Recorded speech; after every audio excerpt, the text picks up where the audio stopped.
দেখ দেখ অশিক্ষিতরা ওই যে বিমান যাইতেছে আর মেট্রো রেল যাইতেছে। আমি এই ভিডিওটা বানাইতেছি দেশের যে অশিক্ষিত লোক আছে তাদের জন্য, জানি একটু জ্ঞান বুদ্ধি বাড়ে।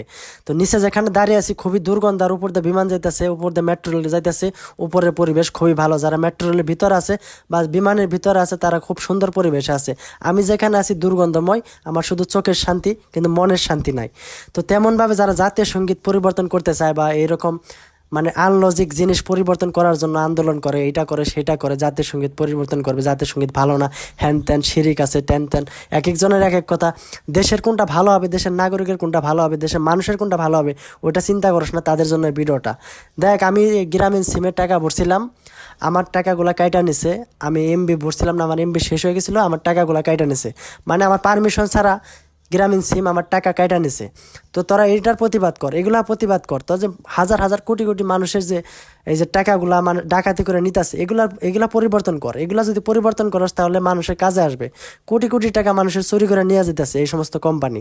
আমার টাকা আমার সিমে থাকবে, আমি যখন এমবি কিনবো তখন আমার ইন্টারনেট চলবে। আমি যদি এমবি না থাকে তাহলে আমার টাকা দিয়ে কেন ইন্টারনেট চলবে? আমার 1 মিনিটের মধ্যে কেন আমার 1,000 টাকা এটা নিবে?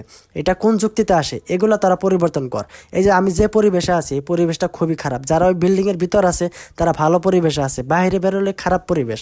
তো তারা কিন্তু ভিতর পরিষ্কার করছে, বাইরে পরিষ্কার করতে চায় না। তেমন দেশের জনগণ জাতীয় সঙ্গীত পরিবর্তন করবে, হাবিজাবি পরিষ্কার করবে, পরিচ্ছন্ন করবে, তারা ফেসবুকে স্ট্যাটাস দেবে, কিন্তু যেটা প্রয়োজন, যেটা মানুষের কাজে আসবে, ওইটা কোনো সময় পরিবর্তন করতে চায় না। প্রত্যেকটা সিম কোম্পানি বাংলাদেশের, এই একই কোম্পানি বিদেশে আছে, বিদেশে এটা করার সাহস পায় না। বিদেশে আমি মালয়েশিয়া ছিলাম, আমার সিমে যত টাকায় পড়ে থাক তারা কখনো টাকা কেটে নেবে না। আমি যে পর্যন্ত পারমিশন না দেবো, আমি যে পর্যন্ত আমার টাকা দিয়ে ইন্টারনেট না কিনবো, আমার টাকা দিয়ে আমি ইন্টারনেট কিনবো না, মিনিট কিনবো না, SMS কিনবো না, কি করব এটা আমার সিদ্ধান্ত, আমি করব। আমার টাকা দিয়ে বাংলাদেশে যে আমার টাকা 100 টাকা থাকলে কেটে নেয়, এটার প্রতিবাদ কর তোরা।